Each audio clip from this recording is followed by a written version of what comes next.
Welcome to Have You Heard, where we talk about issues at the intersection of agriculture and engineering. Let's get started.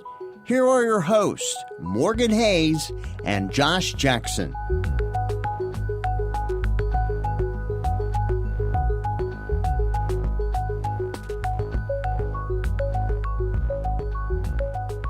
Welcome. This is the Have You Heard podcast. This is episode number 20. We're talking today about our calving protocols, our protocols for handling those new baby calves when they hit the farm. I'm Morgan Hayes. I'm an assistant professor in Biosystems and Ag Engineering. I focus on livestock facilities, and in my personal life, my husband and I farm in Boyle County. We have about 500 acres with the mama cow commercial herd, as well as a hay operation.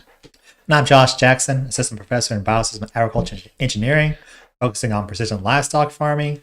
And I farm in Mercer County, and we raise registered Angus cattle, and I'll focus on hay production as well. Okay, Josh. So we're going to start today with what's happening on the farms, figure out what's been happening for the last week or so. Okay, so this past weekend we were working on getting some calves weighed, trying to get animals starting to try to get animals sold. So we really got to know what they're weighing so we can get them on out the door. Working on, got the last of our bulls out the door as well, and then also just been the continual still repairing equipment. So still working on trying to get stuff repaired and waiting on manure spray to get done. Yep, we're doing sort of similar things. We're still working on equipment repair. We actually did our pregnancy testing on our cows over the weekend, so that means we pulled 58 blood samples from 58 different animals, I guess. But that is a pretty cumbersome task because we have them at two locations, so we had to set up and sample at two locations. Those sample results will hopefully come in this afternoon, so next week I can update you and say how well fall breeding went.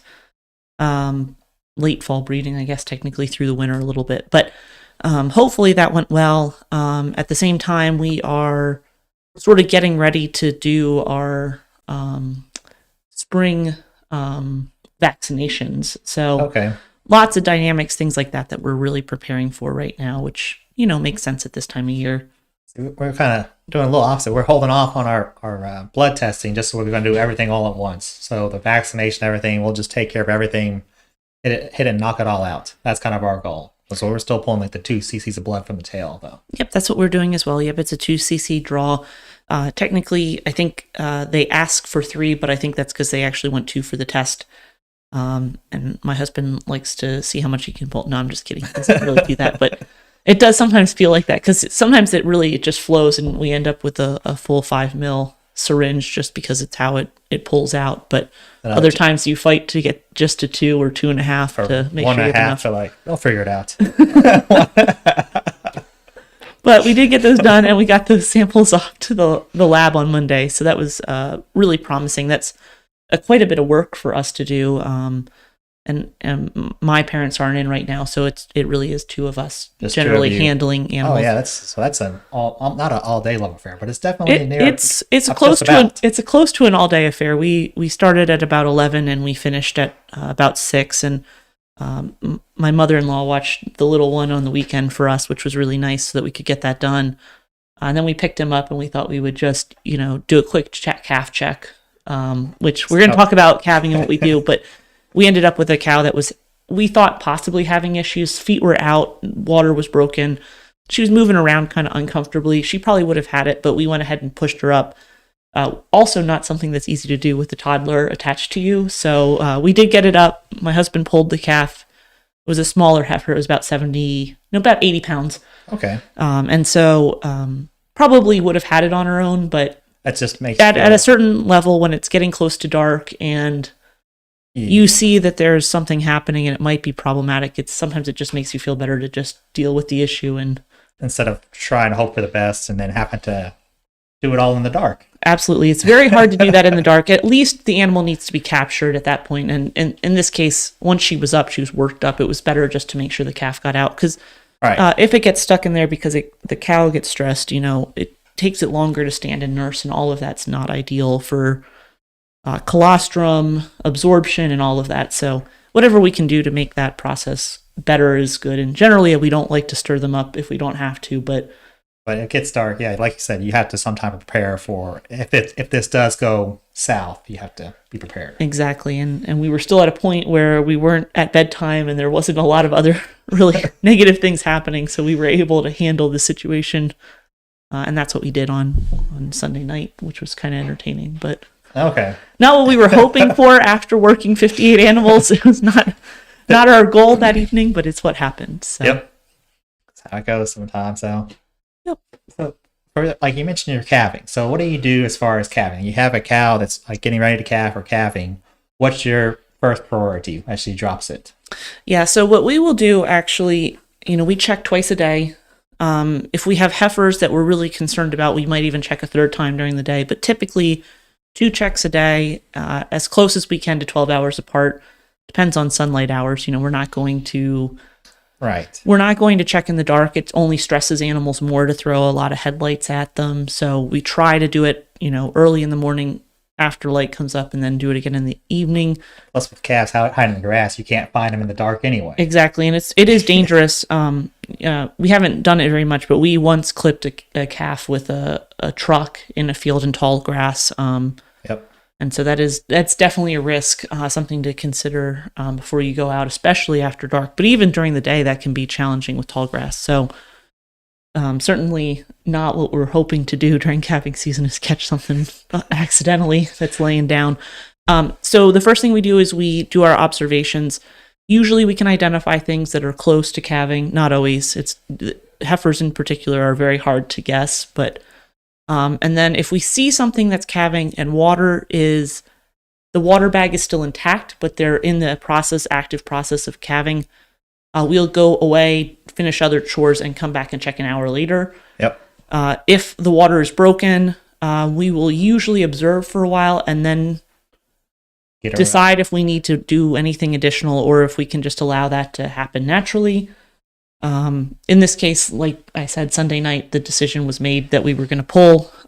Whether that was the right decision, it's still a little unclear, but better to have it out, and that's what we made that decision. She was rolling a little bit, just generally trying to get things straightened out, I think, but generally that's usually an indication if they go up and down a bunch of times that they're stressed a little bit. Might need assistance. And they might need assistance, so that's what we did. Once the calf hits the ground, we try not to touch them for the first hour. Okay. We like to make sure that they have stood up and drank colostrum before we touch them. Okay. That's not always possible, but generally if we think it's close to dark and they're just calving, we expect to handle them in the morning to do our work. We don't usually like to handle them until the calf is licked dry and standing. Okay. And we've done that before, and we've had issues with heifers in particular not taking their calf if we interrupt that process. So we're very, very careful not to interrupt that process in most cases. What about you? Well, we try as much as possible not to interrupt a heifer. Because I do have a story where we had a heifer who calved, and it was out there with the horse, and I thought the neighbor called me and said the horse was attacking the calf. So I went out there, mad as can be, at the horse. And then it turns out the heifer was actually trying to attack. She had just had this calf. She was trying to the heifer was actually trying to attack the calf, and the horse was stopping the heifer from attacking her own calf. I was holding my head at this, and just like, you really get mad at them. You really get mad at them, and so you just. I was ready to be mad at the horse, and it ended up the horse was not the problem, huh? The horse wasn't the problem. So the heifers they haven't. Fully understood, I guess. They haven't gone through the process yet. So a lot of times you have to just be patient with them, work, and get them, like once we got her to sniff the calf and realize this is yours, and it's not something that was going to attack her, she was fine. But I don't know why she was afraid of her own calf at that point. I don't know either. Sometimes heifers are the most fascinating of creatures because they really do strange things. We've had a bizarre calving season, and I can't remember if I've told this story or not, but we've had 3 sets of heifers this year that have had twins. 3 heifers that have had sets of twins, that's more accurate. And one set of twins, the heifer took both. We pulled one off just because it wasn't thriving. We had another set, the heifer only took one of the 2 twins. That's not unusual that a cow will only take one of 2 twins. It chooses which one it's going to take, and the other one is left to its own devices. which was the case in the second calving. And then I was trying to figure out who that other calf belonged to, because it had happened while I was at work during the day, and that one ended up going with another heifer. Another heifer picked it up as hers, and then she calved the next morning, and she wouldn't take her own calf because she'd already picked up a twin from the calving that happened the night before. So heifers are very, very random. That their perception of what's happening, because they haven't done this before, is also very interesting. I saw one once, this is a random story as well.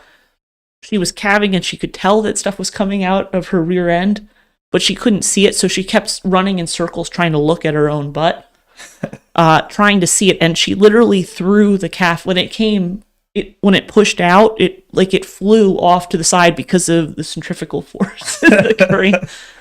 So that is a heifer for you at its finest. I mean, it doesn't happen every day, but when you see something like that, you can't help but chuckle. As long as they get over there and sniff it and lick on it and take care of it, it's good. If they don't, it's not good for the heifer's chances of survival. But hopefully they figure it out.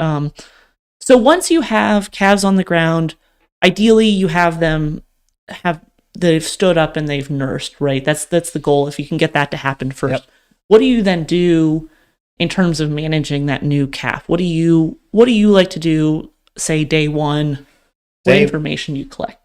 Day one, we look at, we have a list of whichever cows are calving. So we've either prepared a set of like handwritten ear tags. So like who the cow is, this calf, and then we'll go ahead and write the date of the calf on there as well. If we see it calf, we'll write the date on the tag as well.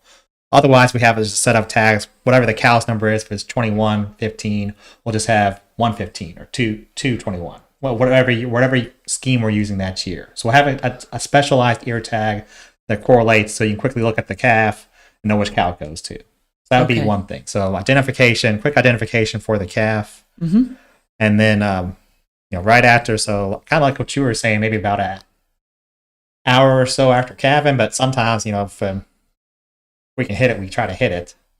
We'll hit it with Bosy right off the bat, so a little bit of selenium. And then we'll also hit it with vitamin A, D, and E. Okay. Trying to, give it a little pep and perk and make sure it's gonna survive as well. And then we'll go ahead and we'll flip it over. We'll spray some iodine on its navel. Okay. So we'll hit iodine.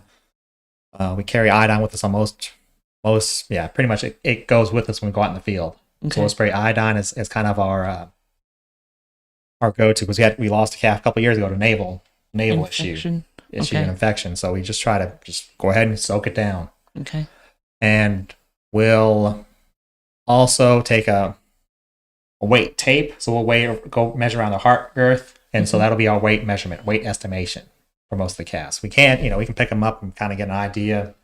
And they're like, yeah, does those two match? Yeah, that seems about right. Okay. So that's generally the information that we'll try to take when we have a calf. If it's a commercial, if it is one of our dedicated commercial animals, they have a bull, we'll go ahead and castrate it. Okay. So You'll castrate on day one. We'll throw a band on it, because it's it's not going to be a productive animal, and we'll just go ahead and band it. Okay. Interesting. Yeah. So on day one, the things that we typically do are we will get a weight. And we will actually weigh with a scale. We have an electronic scale that we hook up on the back of the four-wheeler. We have a system set up, and they get put in a sling and weighed. That to us is pretty important. The heart girth measurement is pretty accurate, I think, within the Angus breed, within all the animals being uniform in sort of dimension. I don't know how accurate it is across breeds, though. I'm not sure, because I feel like if you have a Charolais and a Gelvian, might be a little different. I'd feel like. Yeah, and our calves tend to be leggy when they come out. That's some of the Celera influence that we have, and we have some Charolais cows as well, crosses. But all of those animals are very leggy, and they come out looking sort of like deer. I know that's really funny, but they come out with these really long legs and sort of a narrow torso. And sometimes you'll be like, oh, that's a really light animal, and then you'll weigh it, you'll be like, oh no, it's 85 pounds. It just looks skinny because its legs. So yeah, it's got go on big, for days. Yeah. So it's kind of awkward looking, but not a bad thing. It's just something sort of to be aware of. So we actually take a physical weight on the animal, We'll check gender. We tag our animals, and we always just do a straight numbering system. So we start with Whoever's number one. One is one, and then we go up from there. Honestly, then whenever we run out of tags, we keep going on the numbering system up to 100, and then we go back to 1 again. So it's sort of year over year. We just sort of rotate through basic tags.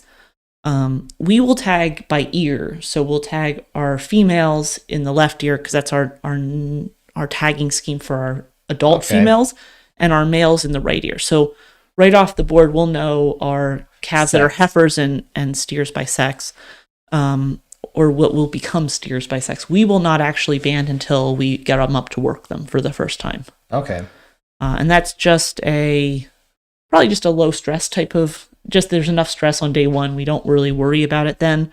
And because we tend to vaccinate early before weaning, we're not trying to, tag something at 600 pounds. We're trying to tag something maybe at 300 pounds, which is a more appropriate weight at which to do a tagging, do a banding on a bull calf. So we will usually wait to do that until the first set of vaccines go in. We don't typically give any vitamins. We will occasionally, we use something called multimin. So if we see something that looks weak or seems to be struggling, we will give it multimin for sure. Yep. And sometimes we will give the heifer some multimin a few weeks prior to calving, if we're concerned about the nutrition that they've been on. So we always give the E. coli vaccination 60 days prior. That's kind of our 60 days, and we'll do try to do some nutritional flushing. Yeah. Some nutritional flushing. So we're getting a little bit extra. Yep. A little bit of extra energy that right before calving. Yeah, and we won't necessarily give them extra feed, but we will definitely be changing our hays. So we'll know as we get into basically the middle of February towards the 1st of March, we will start putting in higher quality hays. Okay. Just sort of making sure that we're moving them in that direction, knowing that they're coming up on calving season. So a little bit just a personal choice, but for us, it's really important. And because we do that numbering system, we have in our phones an electronic log of the animal, the cow ID, the calf ID, the calf weight, and the sex of the animal. So okay, and we set up a text message chain. So anytime somebody tags a calf or takes care of it, the calf, you go out there, you text out to everybody, calf ID, weight, or calculated weight, what it got, and then the sex. Yeah, and that's really useful. I think that's maybe the one trick, is that a lot of times the challenge with it, especially if there are multiple people working on the farm, is to keep a record that makes sense. And since cell phones have made that a lot easier to do, but it is really important. And then we do have to go in then and enter that into our Excel sheet. Is that your mom's job on your farm? That's our mom's job. We'll put her to tell her to have fun, entering data. Yeah, it can be a lot of work to actually do that, but it's really important, I think, to have a weaning weight and a birth weight, in my opinion, because we have heifers that are being intentionally bred to a calving East bull. So we don't want to judge them on their growth and say, oh, look, they're 50 pounds lighter at weaning. That's a real problem. If they were already 25 or 30 pounds lighter at birth, that doesn't mean that they're not growing well or that there's something wrong with their mama, the heifer that gave birth to them. It's just a nature of putting them into a calving East bull. And so having all of that information is, I think, really useful when actually making judgments about the performance of both the cow and the calf. Yeah, because we have to have, for us, for that, registered with the Angus, anytime we have any difficulties with calving, we're recording that, just so that we can enter that in the records and say, this one is, or goes back to the studs and the sire summary, right? And says, there was, this many calves, or I guess out of all the calves that were born, this many had issues. So we're entering that. If we do have any issues, we're entering those, and then we try to keep the weight just so we can keep everything as accurate as possible. Because it's all based on that information they get.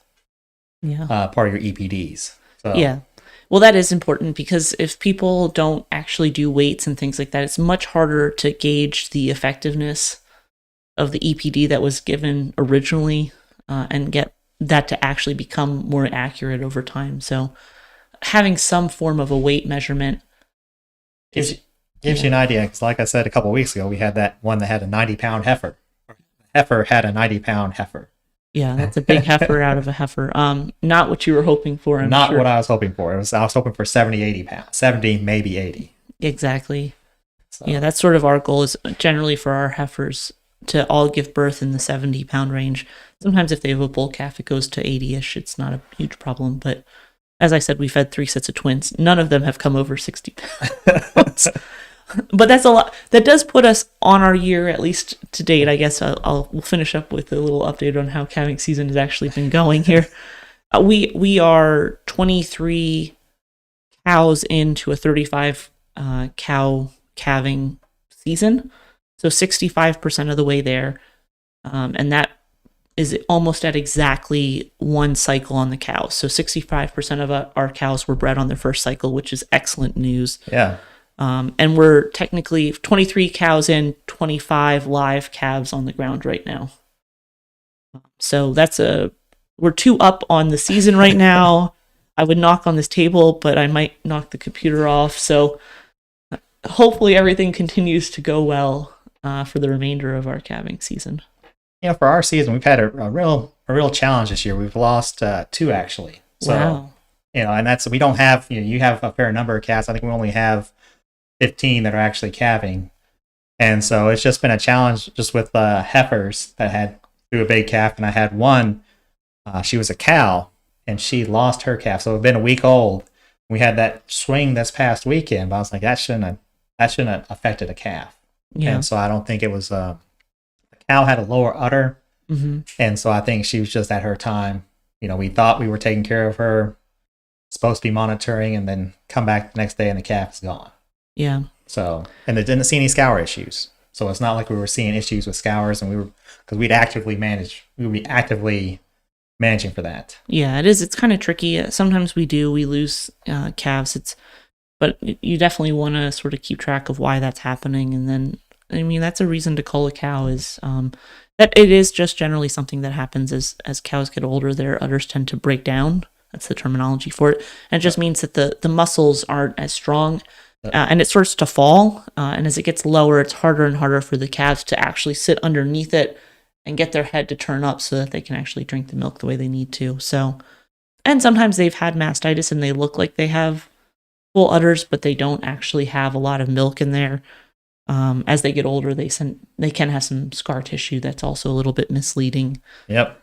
So it is a little bit tricky, but yeah, it's just one of those things. We'll just see how the rest of the season goes, and spring is not my favorite time of calving. I can usually do very well in the fall, but spring we just have a little more issues.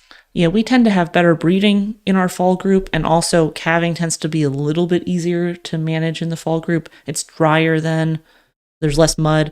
You mentioned trying to use some iodine on navels, but in the fall I don't tend to have any real issues because we don't tend to have mud, so there's not a lot of wetness that can infect that navel.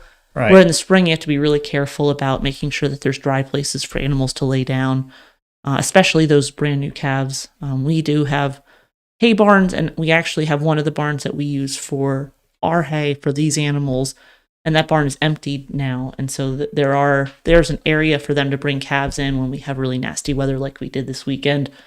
We don't encourage them to spend time in there most of the time, but they will utilize it if it's going to be bad. If it's really bad weather, which is great that we have the ability to allow them access to that. It's not something I want to utilize all the time, but it is comforting. It allows them to have ability to get out of the inclement weather when you have those temperature swings like we exactly had. And it's a dry spot, which for the young calves that still have that wet navel that's actually going to absorb whatever is on the ground, it does make me feel a little bit more comfortable that that's a dry spot. So that's what's happening. Anything that you're working on for the next week here on the farm? Any big goals? Still just repairing equipment and probably trying to take stuff off to get repaired. Yeah. So still just doing a lot of that, and like I said, we're preparing for getting ready for vaccination. So I think our big day is probably going to be the week of the 25th or so. Because we're going to be doing our blood work and vaccinations and just general working of the animals. Yeah, we've got calves to work probably maybe not next weekend. It is Easter. I'm not sure what our weekend is going to shape up to be. Although possibly we'll still get some working in on those calves. It's only 40 calves in there in a barn. It's pretty easy to work them. And I'd like to get another weight on them just for general record keeping to see how they're growing and to make sure we're pushing them hard enough to put the weight on that we want to make sure that when we sell them, we have them at the weight we want them at the beginning of May. Okay. But aside from that, we'll be doing some general maintenance stuff as well. That's one of our big goals, is just to get a couple more things done on equipment. And we took one tire up to get replaced on the manure spreader, but we have to put it back onto the manure spreader now that it's replaced. So okay. It's been a while. It's probably been a 2-month project, seems like, or more. The manure spreaders are really, and the tires, at least on my manure spreader, I don't know about yours, but they're so large. Yes. That it's a major task to take it to the tire shop. We have to go to Harrodsburg, almost to your your part of the world, which is not that far away, but it feels like it when you have to drive there just to drop off a tire for repair. And also, it's really unpleasant to have to do it in the rain, and we've had pretty regular rain here of late. So that it got taken off, but it hasn't gotten put back onto the manure spreader yet. So hopefully we'll get that done this week. At this point, we can't spread anyway; it's way too wet out there. So, and most things are going onto grass right now, but we're just trying to figure out if we can keep a couple things on hay for another week or so, especially while it's this wet, just to not tear up other fields. We're doing that. We're just trying to make sure that we don't put out so much hay that it's just sitting there on a pad. That it's just going to get wasting away this summer because the animals are going to refuse to eat it anyway and just be looking across at grass instead. Yeah, we're waiting another, kind of like you were waiting another week before we actually put them out on grass. Because I can move cows, but I'm just concerned whether it's actually going to take off on the grass. Yeah, I was sort of thinking we were past a lot of the cold snaps, but we've got one more day in the next week that the low is down in the mid 30s, and not probably cold enough to frost and really set it back, but probably cold enough to keep it slow on growth for another couple more days. That ground temperature just isn't stable yet in the 50s where it needs to be to really let the grass take off. Yeah, really take off and go. And yeah, we've just been holding on because we're just afraid that they're just going to tear everything up. So it's just to get hay. We're assuming we're going to have to feed hay for the next 2 weeks, but we have the hay. Yeah, we have the hay as well. That's not really the issue. Is just wasting it at this point. At this point, it's pretty high quality hay everywhere, and which is good because the chance of them eating it is better if it's better quality. But the chance of them wasting it is still higher than I'd like. When I put a really nice bale out, it makes me very angry when they waste it. So yeah, that's any time of the year. Any time of the year. That's any time of year. At this time of the year, it just feels like it happens more often. So that's what's happening on the farms this week. And we'll be back next week with another podcast. Yep. We're hoping we can get a weatherman on here to tell us a little bit about hay season. The hay season and sort of the outlook for rain moving forward. Thanks for joining us. Thanks.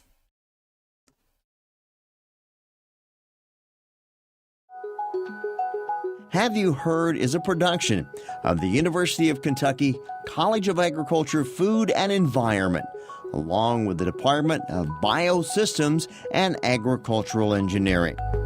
Discover what's wildly possible at ca.uky.edu.